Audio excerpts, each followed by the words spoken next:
There's something a little strange that happens in a lot of gardens by midsummer. Tomato plants can still look green and healthy, still be covered in flowers, yet almost stop setting new fruit. Meanwhile, some other crops are only just hitting their stride. So if your tomatoes are doing exactly that, don't assume the whole garden is struggling. You may simply be relying too heavily on plants that aren't particularly happy with the conditions you have right now. In this video, we're looking at 8 crops that are much better suited to summer heat. For each one, we'll look at what conditions it needs, whether gardeners in colder parts of the United States can still grow it, and what you should know before giving it space in your garden. Some of these plants will be very familiar. Others are everyday foods in other parts of the world that still get overlooked in many American gardens. And with warm season annuals like these, don't focus too much on your USDA hardiness zone alone.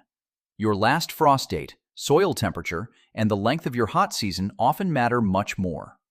Let's start with number 8. Number 8. New Zealand spinach.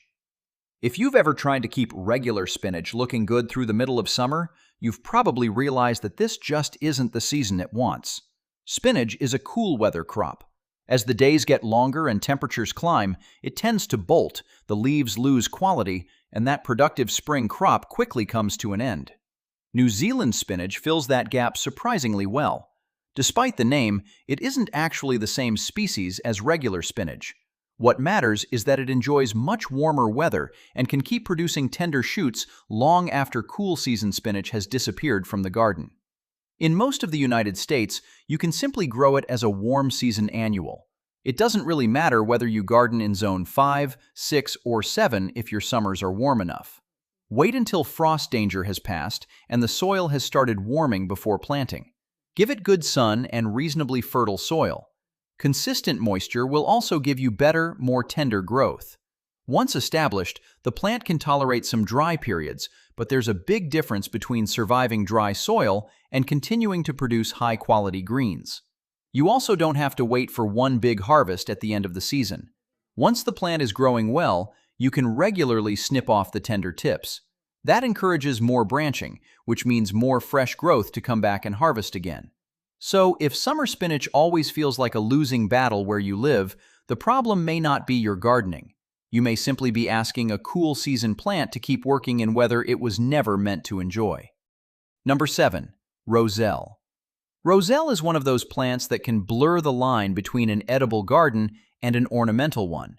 With its red stems, attractive foliage, hibiscus-like flowers, and bright red calyces later in the season, someone walking past your yard may not even realize you're growing food. Those red calyces are commonly used for drinks, syrups, jams, and other tart-flavored recipes. The young leaves are edible as well, so one plant can bring both visual interest and more than one useful harvest. Roselle genuinely likes warm conditions.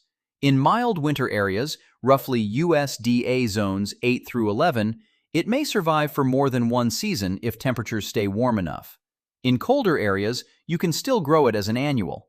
But gardeners farther north need to understand one important difference. Growing a big, healthy Roselle plant and harvesting lots of mature red calyces are not necessarily the same thing. Roselle prefers a long growing season.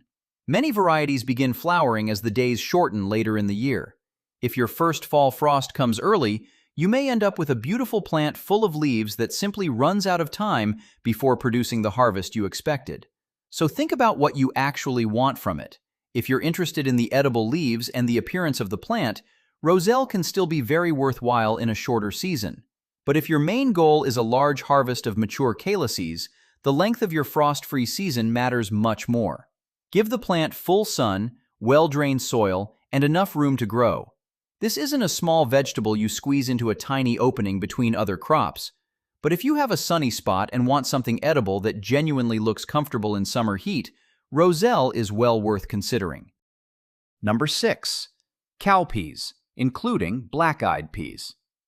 When some familiar garden beans slow down during the hottest weeks of summer, it's easy to assume the weather has simply become too hot for beans. Sometimes you just need a different kind of bean.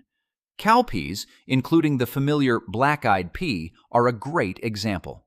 These are true warm-season plants. They handle heat well, and once established, they can also deal with dry periods surprisingly well. And you don't need to live in the deep south to grow them. Even gardeners in places with bitterly cold winters can grow cowpeas during summer. With an annual crop like this, USDA hardiness zones aren't the most useful question. What matters more is whether your warm season is long enough for the kind of harvest you want. If you're growing them for fully mature, dry peas, you'll need more time. If you want tender pods or fresh peas, you can harvest earlier.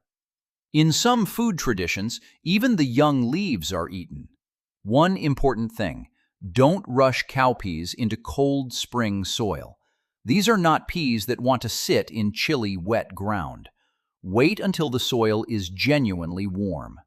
Once planted, give them plenty of sun and reasonable moisture while the roots become established.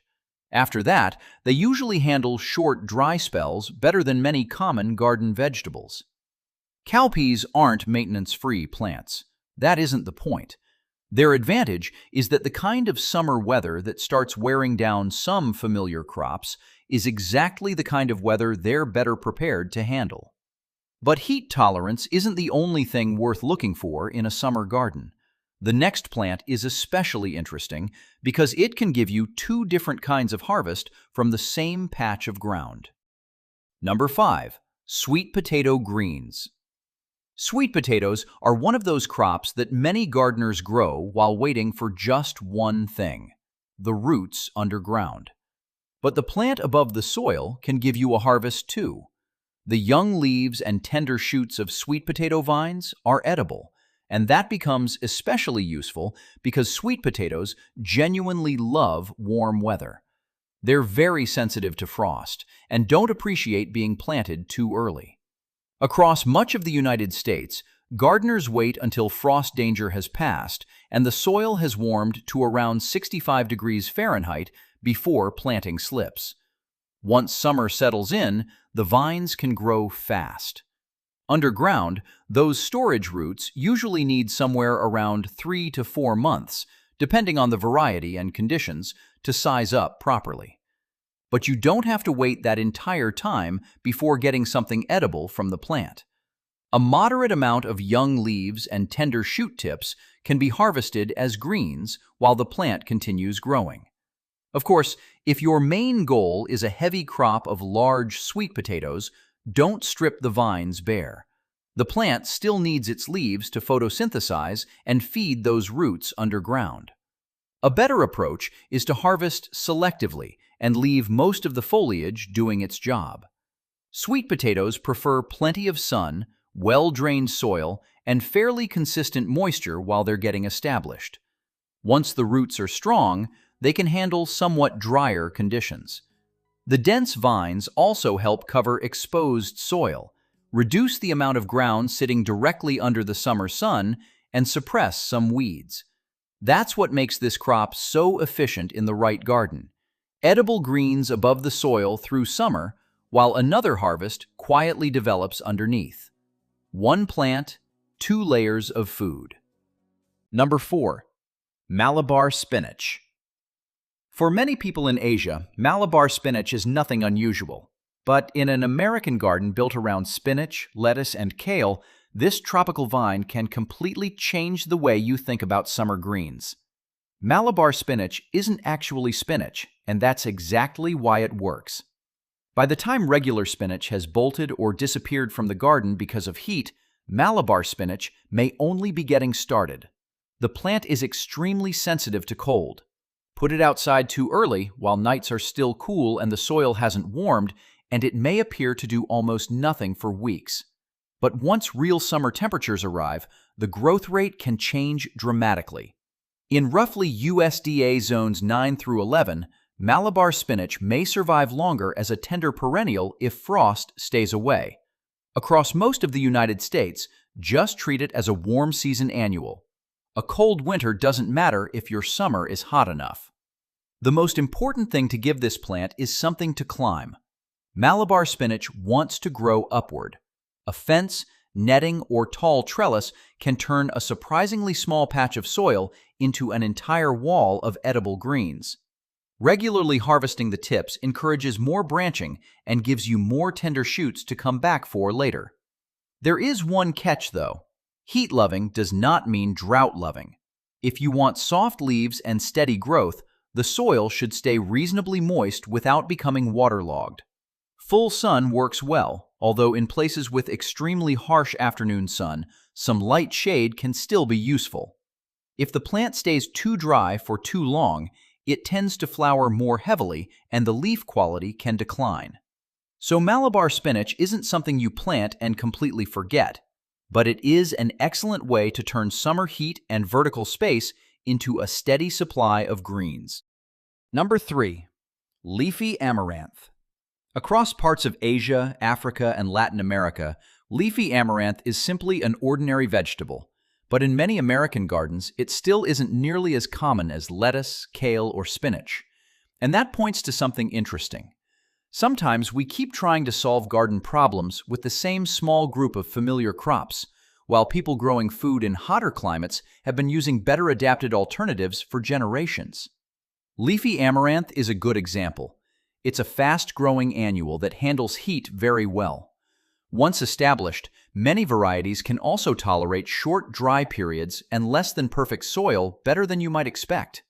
You may see amaranth listed across a very wide range of USDA zones, but that doesn't mean it survives winter in all of them. What it really means is that even gardeners in cold zones can sow it once the soil warms, harvest through summer, and simply let the season end when frost returns.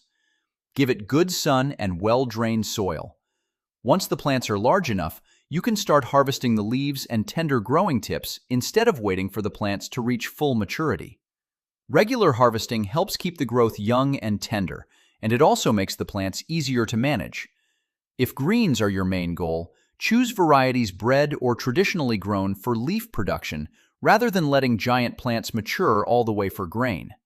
And amaranth doesn't have to be plain green.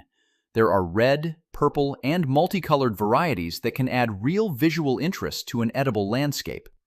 The interesting thing here isn't that amaranth is exotic. In many places, it isn't exotic at all. It only feels unusual when we look at the garden through too narrow a list of plants. Up to this point, we've mostly talked about leafy crops and plants that are fairly flexible in how you use them. The final two take advantage of summer heat in a different way.